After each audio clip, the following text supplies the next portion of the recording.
We making moves. We making major moves. We making moves. We making major moves. We going all in. Like we got nothing to lose. We making moves. We making major moves. Welcome back to my channel, everybody. I'm Mr. Man. Today I have a special guest with me. Y'all know who he is. This man drops fire. I like to think I drop fire, but that's just me thinking that. This man legitimately drops fire and spits hot fire, like Dave Chappelle says. I want to introduce you guys to Smoke. And this man has he used to hang out in Twitter in the background, and then there was a shift, and then he came out just like a raging bull and started spitting out facts and kind of opened you guys up to a world that not many really know about there. So I've been privileged to have been given some time to hang out with him, and I want to just allow you guys to take part in this conversation that we're going to have here. So how's your day going today, Smoke? It's going super well. I'm glad to, have another intellectual conversation with the Mr. Man, someone that I believe, can have super awesome conversations that stimulate my mind and, help me kind of keep my focus in order as far as what's going on in crypto and not, straying along too far on the sides. But definitely glad to have this conversation. Beautiful. So, I guess to give you guys a background of the start of this conversation, prior to the conversation even starting, kind of sat here in a panic and in a freak mode because I was upstairs cooking. My alarm goes off to chat with Smoke, and I'm like, shit, gotta get downstairs. I'm late. So I'm frantically texting this man, my bad, I'm late. And this guy's like, don't even stress, I'm working out. We still got an hour. The meeting's at 7, right? I'm like, wait, what time is it? Right. Yeah. But I figured we'd just jump right into this now. We're in a situation right now where I don't want to use the term liquidity is drying up, because there's liquidity. It's just more seizing up, I would say, in terms of the way things are playing out. In terms of liquidity needing to move in this fragmented era that we're in, how do you see that happening? Like what's in your mind? How do you see that coming into fruition now? As far as just liquidity being freed up, or liquidity drying up? Drying up and then being freed up, and then because liquidity is freed up, moving around again to get to where it needs to be with some velocity behind it. Like what do you see? So definitely, we definitely might lead into the SDR conversation a little bit later on, but it's definitely, I think it's heavily related to that, because just some of my recent research is how strongly the SDR is, denominated in the dollar, how it relies on the dollar so much. And one thing that I've been recently realizing, just, being an American and watching our politics, shift and how things are turning out with these wars, and we're turning the money printer up to 1,000. You understand that, and the SDR is something that's denominated in the dollar has always been something to maintain, I would say, dollar reserve currency stability throughout the whole entire world. But as we can see, as it's being threatened by so many different challengers, that its value is, decreasing at a rapid rate because of the, heavily printing and heavy distribution. And, our politicians don't seem to care. They just, signing bills, sending, $billion packages and stuff like that, where I'm getting the impression that they kind of understand from their side, from whatever they see, that, the end of the dollar is coming soon. So they might as well just get out what they can out of the value that currently exists. So, I think our current geopolitical tensions, our current just stresses on the dollar, and as far as the current challengers, is definitely going to lead to, the dollar drying up is something that's not going to be a preferred method of the denominated currency for international transactions. You understand? And certainly, as far as freeing up liquidity, all of the things that we discussed regarding blockchain implementation and crypto being used for cross-border transactions, just for the use of instant settlement and having cryptos that have more liquidity than the dollar, that would certainly lead to something that will allow I think that will be like I would say the light at the end of the tunnel before we even get to the rough patch that is going to come from all this liquidity drying up and all of these geopolitical tensions causing a lot of strain on the dollar as a reserve currency. There was a saying, I'd posted it. I don't remember who it was, but an individual from Ripple. Could have been Dilip Rao, could have been somebody else. But the saying is, when Bitcoin tanks, don't fret. Let me get to the exit first before we start dumping.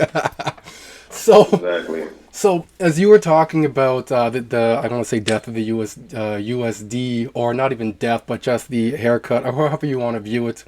Everybody's going to have their own take on that. A move had been undertaken with Ripple. Now they had foregone in the U.S. specifically because the rest of the globe is still using XRP for ODL, but within the U.S. borders, they're now using USDT.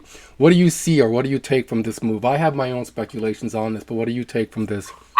Yeah, I think I kind of had I mean, I heard some people share the same perspective on it, but for me, my first thought was that it makes sense. It makes sense in a country where it doesn't have proper regulations for XRP as the bridge currency to use something that are like, I'm pretty sure in like a lot of US exchanges, Tether, they have a lot of Tether reserves, a lot of Tether exchange pairs, and Ripple, like all of its products don't necessarily have XRP in them. So by using USDT as a temporary substitute, and not heavily used temporary because of the lack of regulations for utility tokens like XRP, using USDT as like a small temporary substitute just to get through its small business, you know what I mean, its small business ventures within the U.S. borders compared to its other business ventures. It just makes sense because they understand that the court cases don't last forever, and that's why I don't really understand how people put so much weight on this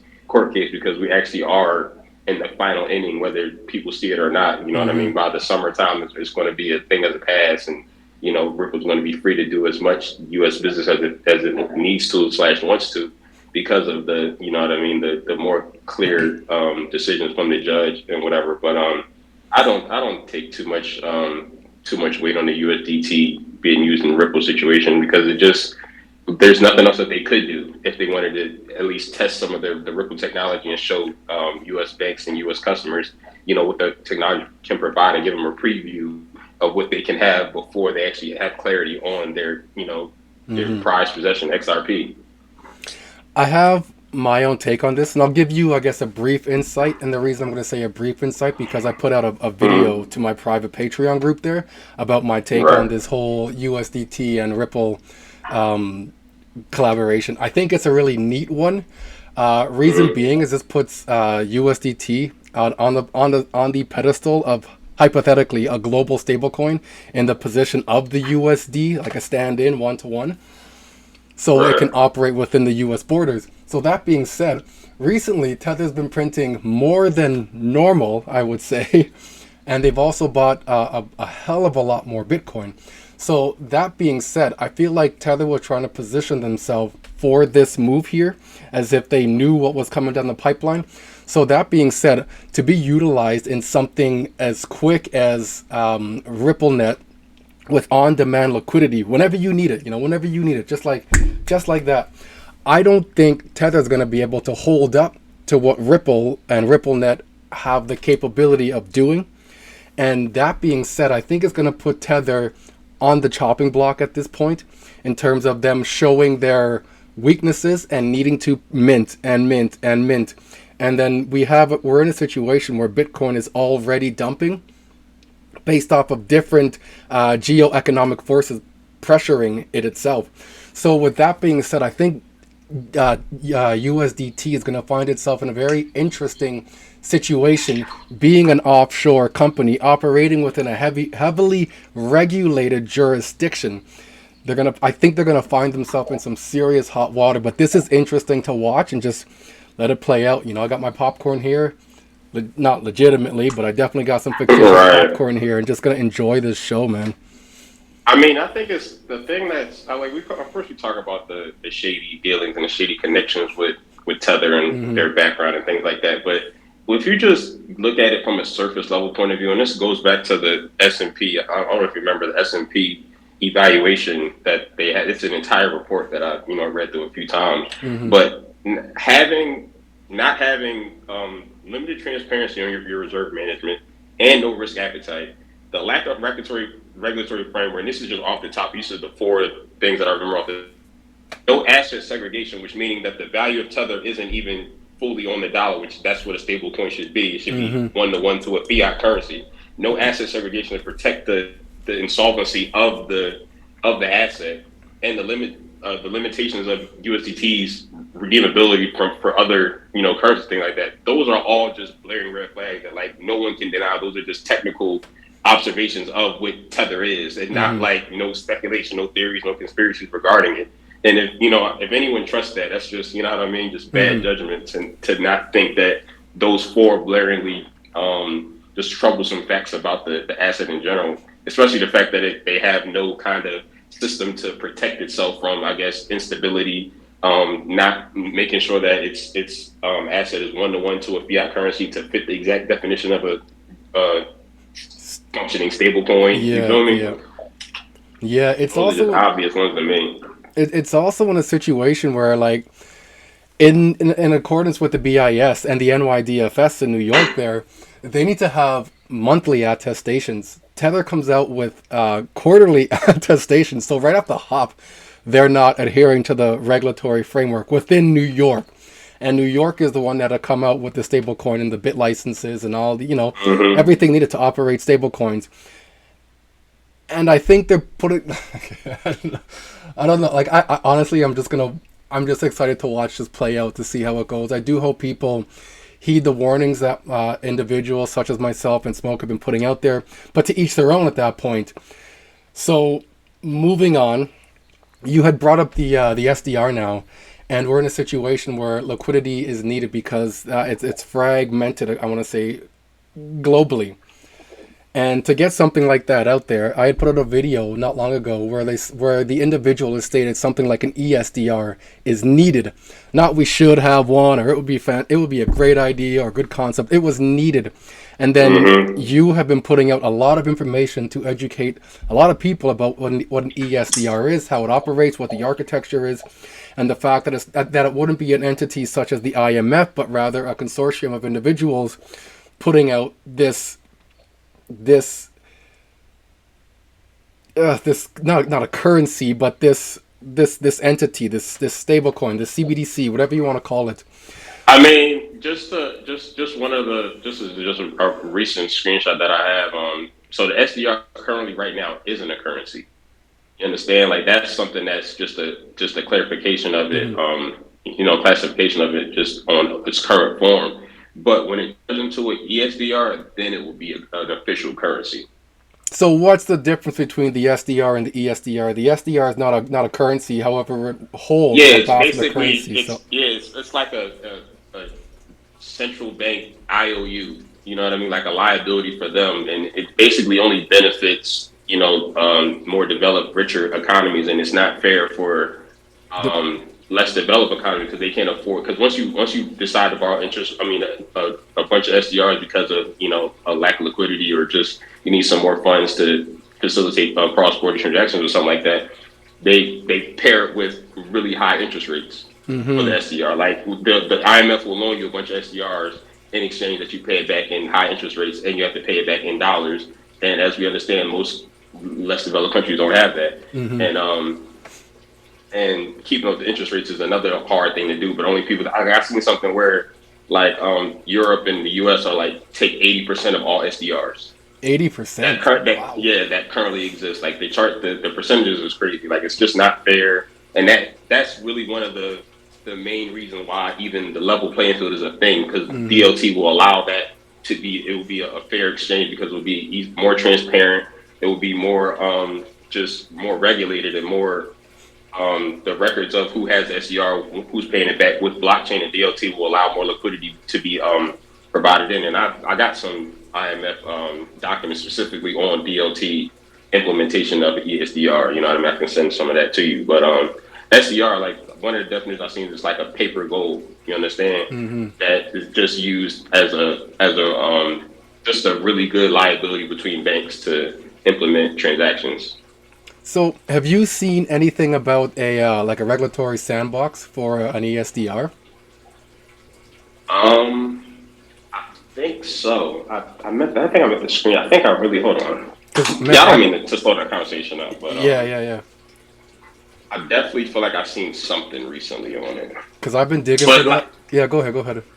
I said, I showed you that one picture where it's been tested as a proof of concept since 2014 Mm-hmm. for the introduction of e-currencies in general. So it's really something that is aligned to the CBDC development within central banks. Because if we're going to have, like we talked about, if we're going to have tokenized cash, digital fiat currencies, we're going to need to have a digital currency that exchanges between these digital currencies. You understand? We need Mm-hmm. to have a central super sovereign asset that has enough liquidity to facilitate these transactions. And there's a video that I posted a few times about the BIS saying that Mm-hmm. the ideal currency that we need for this digital system would have to have would have to fit the regulation of every country, have the technical aspects to be able to facilitate the transactions. And third, and most importantly, is the liquidity. And that's the complex part that even the BIS admitted is like a hard thing to find within an asset to facilitate cross-border transactions. Mm-hmm. Mm-hmm. I do know the picture you're talking about there. I've shared it, I want to say once, and then I've used it in a video as well. And definitely got to give Mm-hmm. credit where credit is due. So that being said, from the SDR to the ESDR, and you said you potentially seen a regulatory sandbox with it from back in the day, I want to say. I've read some documents now that stated that an ESDR could technically or hypothetically exist already. Whether it does or not, I don't know. I don't know what the exit strategy is from the regulatory sandbox. But I've seen for Southeast Asia, they could technically use an ESDR already, like currently, if they aren't already. And all they got to do is just convert the SDRs that they're already using into ESDRs. What are your thoughts on that? I certainly think I feel like that goes into the whole process of tokenized deposits because all deposits would have to be well just to facilitate the system. And I have a screenshot as well that I shared before where tokenized deposit is like the only way that we can reach widespread DOT adoption. Like that's like the Mm-hmm. main way of just taking all the cash that's currently on ledgers, currently in bank accounts, and just making them all digital. And same thing with the SDR. I feel like they're not going to just scrap all the SDR records that they have. They're just going to tokenize it. You Mm-hmm. understand? And like I said, I'm looking at it right now, but I got a IMF document on this titled "Considerations of the Role of the SDR," and it says that economic and technological developments will affect the future of the IMS, which could radically reform the SDR and could conceivably serve as a global currency. So that's the IMF basically saying that even though the USD is the global reserve currency right now, that they want to make the SDR a new reserve currency. Mm-hmm. Like that's their intentions as well, to use DLT and use like in this document it says that, for instance, the DLT could boost interconnectedness and amplify susceptibility to spillovers and capital flow volatility while influencing the attractiveness of a reserve currency. Such an environment might call for a reevaluation of the role of the SDR. So DLT is the way that was going to like maintain, this kind of the volatility and the mismatch between currencies and the exchange rates and things like that. Mm-hmm. So it was really just one big plan. And certainly what stood out to me was them saying that they want to make, because the SDR currently isn't the reserve currency, it's just the IOU from the IMF to give countries some sort of stability when they need it. But most countries don't benefit from it, and it's really not even used that much. So it really needs to be renovated in a lot of ways. So, for that being said, then out in the East, there we're talking about BRICS nations or poorer nations. The third, emerging economies is the term now. For something like that to be used, we need a money market or a gateway or a hub, as it's known as well. And that brings me to mBridge. Are you familiar with the project mBridge by the BIS? Yeah. Okay, yeah. So, for those currencies to I guess facilitate the FX swap, we need a central currency within that. Do you see something like that within mBridge? I had read it, the mBridge documents. I had studied the videos they put out. I look at them deeply, and they talk about having a gateway within mBridge itself. What do you atone to that gateway? Like, what do you, from what you had learned and read and conceptualized from what they put out there, what do you see as that gateway hub, as that intermediary to facilitate that swap? Do you see that as something as an ESDR or something else? I can read this quote that's exactly relevant to what we're discussing right now. I speak in document. You know what I'm For saying? sure, Like man. everything I say and think is, you know what I mean, from something that I've read already. It's So the this only is way to from a do it. research paper. Mm-hmm. Yeah, this is from a research paper on SDRs in a decentralized world. So the first quote says, migrating SDR accounting to a permission DLT will promote wide adoption and help SDRs to finally fulfill their original mandate of serving as a unit of account in international settlements. And the next quote says, recent projects by the Bank of Canada, Jasper, and the Monetary Authority of Singapore, UBIN, has set successful technical sandboxes around such a DLT-based accounting system can be built.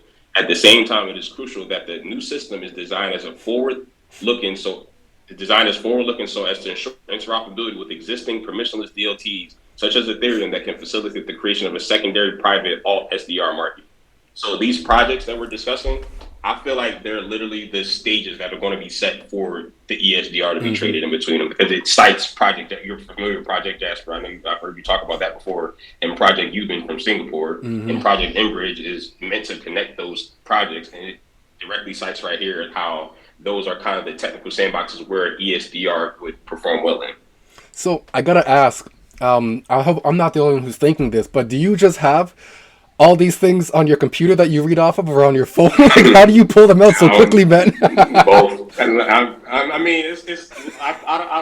know how to I don't really think about it, but sometimes when people say a certain word or phrase or project, I immediately, like, in my mind, I like imagine a specific document, like, Yeah. where it's like I don't even like get it mixed up. I know exactly what document proves and supports what we're talking about. You know what I mean? Whether it's online, whether it's in a conversation, I can just locate it immediately. Like, Because that was zero time when I said what I said, and you're like, okay, cool, and there was no pause in between.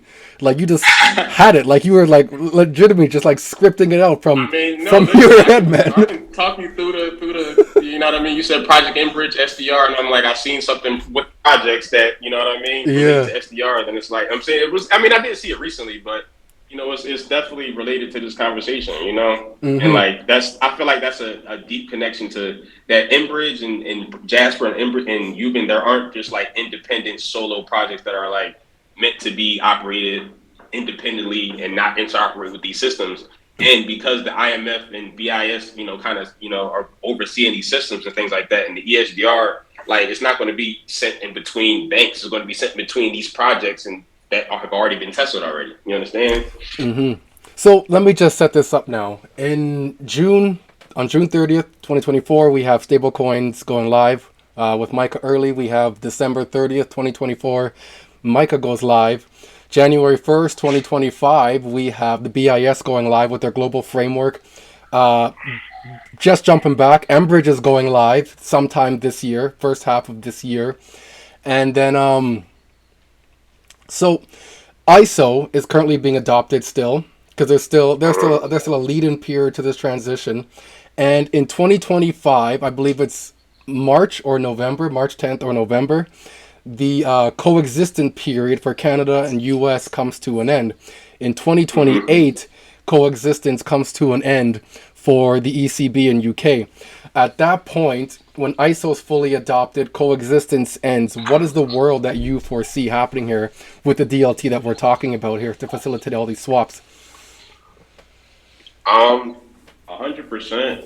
From the things that I've seen recently, man, I've been drawn and just pushed to draw so many parallels in between internet adoption and crypto adoption. You know what I mean? It's an endless comparison, endless similarities between the two periods, and we can't really imagine, like, the only reason we're talking right now and connected is because of the internet, and we wouldn't imagine a different alternative besides that. And I'm saying that to say that the way that DLT adoption is about to be set through the rails that are built by the internet, through the systems that are going to be relied on crypto and DLT, is going to be just as ubiquitous and as important and relevant and situation changing as the internet has been, as currently is to our lives right now. And every day we, benefit from the internet. Every day we learn from the internet.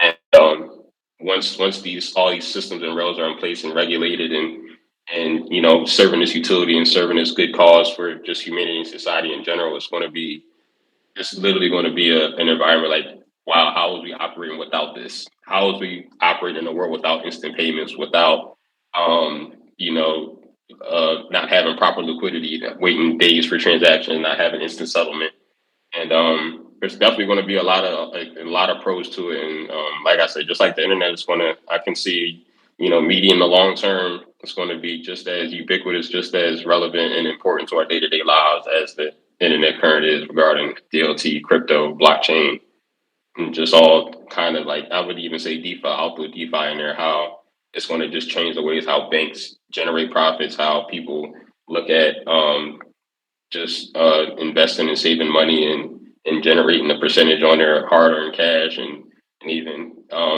gaining things through NFTs and loyalty reward points and whatnot. Just the fact that we can now do what the banks have always been able to do, I think, is a game changer. And once this is out, like there's literally no going back. And I have inner tears in my eyes here, because this is something that I remember a few years back. My wife and I, we were chatting, and we were down in the basement there, and we just got into chatting, and she's like, "How is it that individuals such as like Jeff Bezos and Elon Musk, I'm not talking ill about anybody, just these billionaires, can have so much money, and there's so many more people, 99% of people that can't even achieve to like they're just the poorest of the poor, and that's all they ever would have been, and that yet these people with so much money did nothing or not much to help these individuals get out. How can this world be so unfair like that? Fast forward now, here we are today, you and I having a discussion about a level playing field and all these technologies that are going to make this happen. Like, this is honestly something that when I was younger, all you could do was wish for it to happen. And here we are now, that wishes, forget wishes. This is something you manifest into reality, and now you and I are, we're a testament to this stuff here, because we're having a fluid conversation, completely unscripted about what's taking place in this world right now. Yeah, I mean, like I was saying, the comparisons between the internet and crypto adoption, of course, as you understand, like there wasn't anything in place besides, like, I guess, wires and stuff that was facilitating the internet adoption back in the 90s and early 2000s. So it wasn't anything that would promote its adoption. If the commercials and the videos about the internet is comical when we look back on it, how people said, why would I take an email? I'd rather the letter. I'd rather write a letter than I don't trust the email. I don't trust the computer. It's like, why would I watch videos on a small screen? I like my TV. Now look at us now, and it's like there was so much backlash, and it's like it's even little. You know what I mean? When you try to consider the fudsters, like, oh, crypto's not going to do that, because why would they? You know what I mean? Until they actually do it, and it's everywhere and all the time. But one thing, I would say two major differences is that there was, like I said, there wasn't no major things in place to catalyze the growth of the internet back in the day. It was all organic. It took 20 years to get 20-something years to get to where we're at, and the internet's still growing. More people are still getting online. But crypto being an internet-based technology, the rails have already been set. Like, there's internet wires throughout the entire world already, you know what I mean, underneath the oceans, connecting countries, and instant information, instant video, 4K video is like a common thing for you to load on YouTube now. It's not such a underdeveloped technology that's going to prevent crypto from proliferating once regulations is going through. Like, the technology is already in place. But another thing that is extremely different that the internet, like potential internet investors, retail investors, didn't have is the abundance of information regarding the future of this technology. Like, you understand, like, the internet was used by the government first, and big corporations first, and you had to be one of the most visionary people in the world, like Elon Musk or Jeff Bezos, to even understand what the potential of the internet was, to take advantage of it. And meanwhile, it's like the documents we show and the conversation we have and the people we talk to, it's like it's such a no-brainer at this point what the opportunity is as people who weren't around for the internet adoption.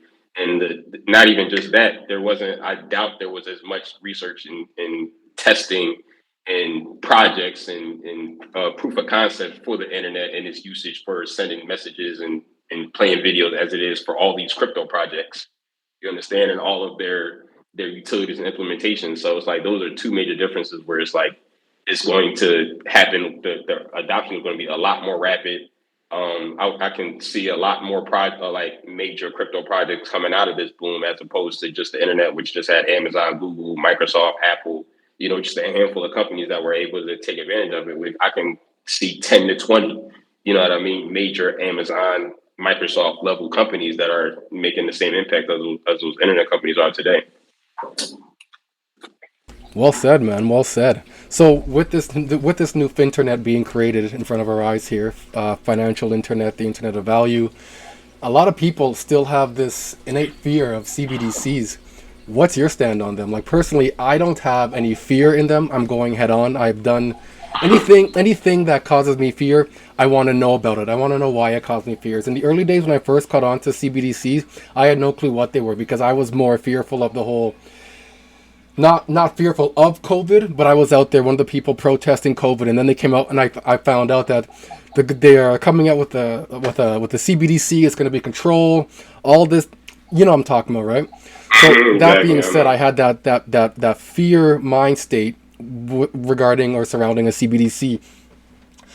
So I figured I'd dive in head first, study about it, learn about it, figure out what's going on, and I have zero fear in it. Like, I understand it's digital now, and the fact that we're going to continuously need to operate within this matrix being constructed, and the only way to get out is to unplug and do your life outside of that. But to do your life outside of that, you have to be unplugged from the matrix. What are your views on CBDCs? Are you fearful of them? Are you excited about them? Are you indifferent, or just bring it on?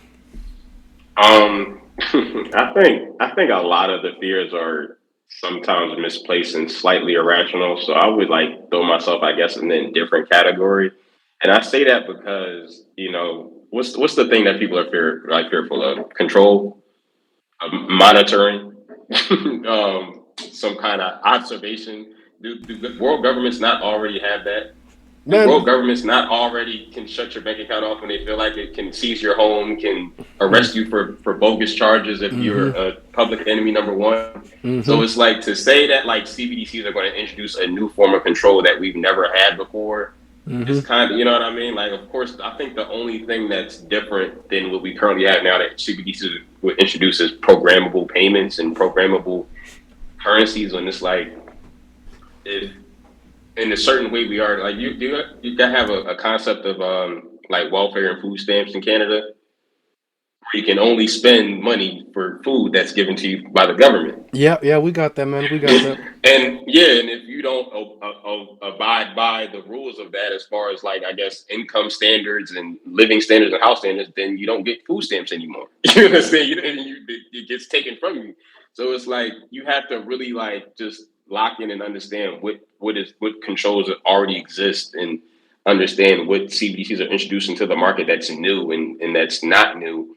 And I think in a lot of ways, we were just discussing how it's not a level playing field for certain, people and poor people throughout the world.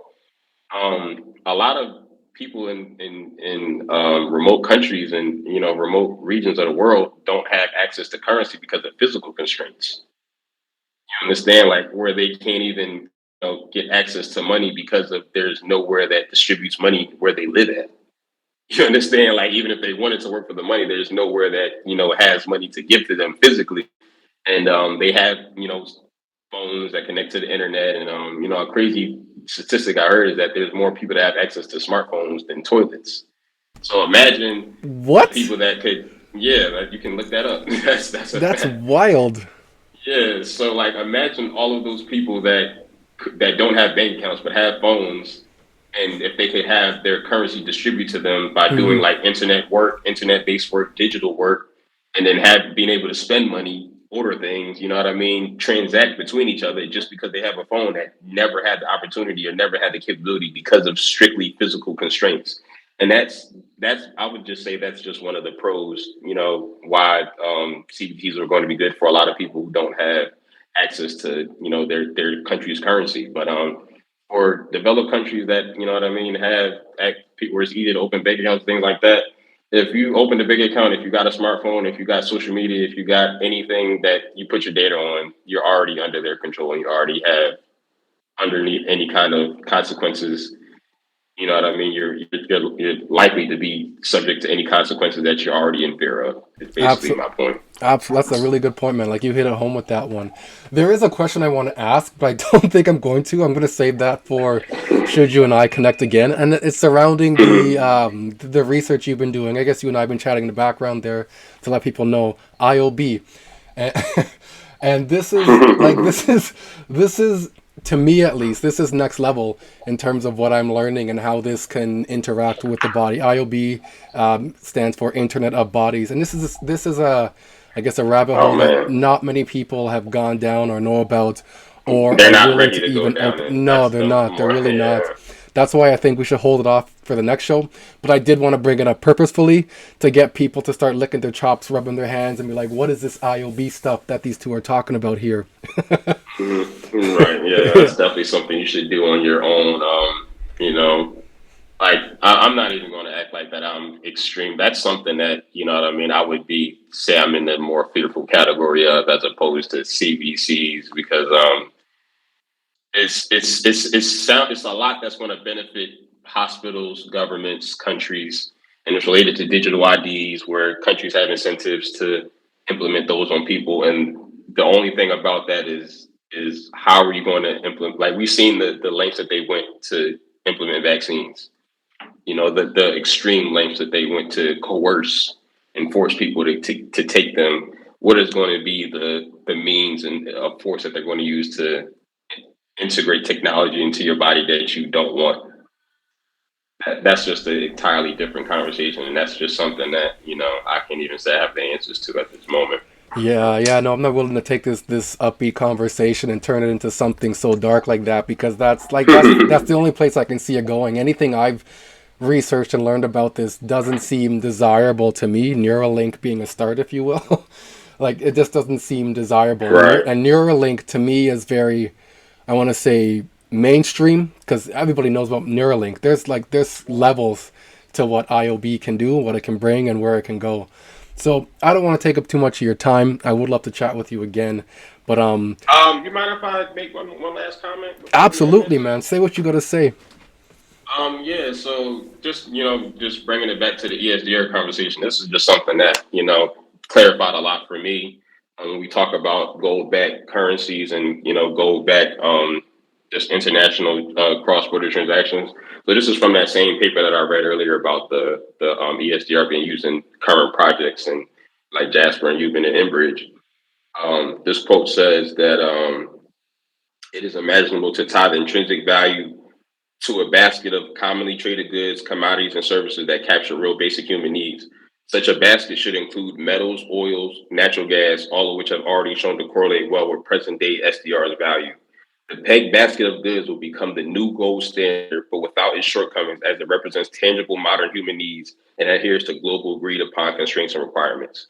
So that was extremely illuminating to me, because That's deep. banks have resources on there. Like have you've heard the conversation, everything's going to be tokenized, including wheat, oil, food, and things like that. And like, that's like Ukraine, for example, has like the best crops for wheat. That's like one of their mostly best exported goods or whatever. So, when we talk about gold backed currencies and what's going to back it, where's the value going to come from? Where's the extreme value going to come from? If every country has SDR on their value books, they're going to have to use whatever resources they have to kind of rationalize whatever amount of ESDRs that they would have as a country. So the fact that it said that these new basket of goods will become the new gold standard, and it will include gold, oil, metals, natural gas, and on top of the tokenized deposits, it definitely shows that it's going to be like a large collection of value denominated within the ESDRs, and that's how the value is going to be created. And whatever that currency is going to be, XRP, whatever that currency is going to be, that's where that's where the extreme amount of value would come from, by combining all of the resources of all of these banks that is on their balance sheets, and then putting that together within the baskets of goods that would back the SDR, not just gold, but other resources, including tokenized deposit and tokenized natural resources. Deep. That was deep and profound. I've been finding recently, man, that I've been hearing and listening to a lot of profound things. Like one of the things I had seen recently was you had shared it actually. It was a picture of what the banking system looks like now versus what it will look like, and it was talking about the RippleNet ecosystem, and it looked like the hippocampus within the brain itself. And I was like, holy shit, this is a living, breathing mind. This is a brain that these individuals are creating. And then I had read something just yesterday that was talking about Stellar being the veins for the veins and the life force for this ecosystem. I was like, holy shit, they're creating this entity, this living entity that has a brain, a financial brain, and financial veins, and like it's just like nothing I've ever seen or heard before in my life, man. This is like, it's legit profound to me. Entirely new layer of the internet. That's the way I look at it. Yeah. So I do want to let you go, Smoke. If you don't mind, can you share that document with me? I'd love to take a read of that thing just to see what it has to say. Yeah. I got a couple. I can send you the IMF one too. Those are two I definitely wanted to share. I'm glad we got a chance to chat about those. Yeah, thank you. I do appreciate that. Was there any other short things you wanted to say before you go? Maybe plug your Twitter. Anything else you have there you want to plug and get out there to let the people know who you are and what you're about?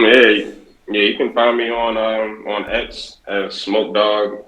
Replace the O's for Q's. Yeah, that's where you can find me. Share some of the stream of consciousness from my brain, and boost the overall consciousness of this space. I feel like that's an overall net positive for everyone.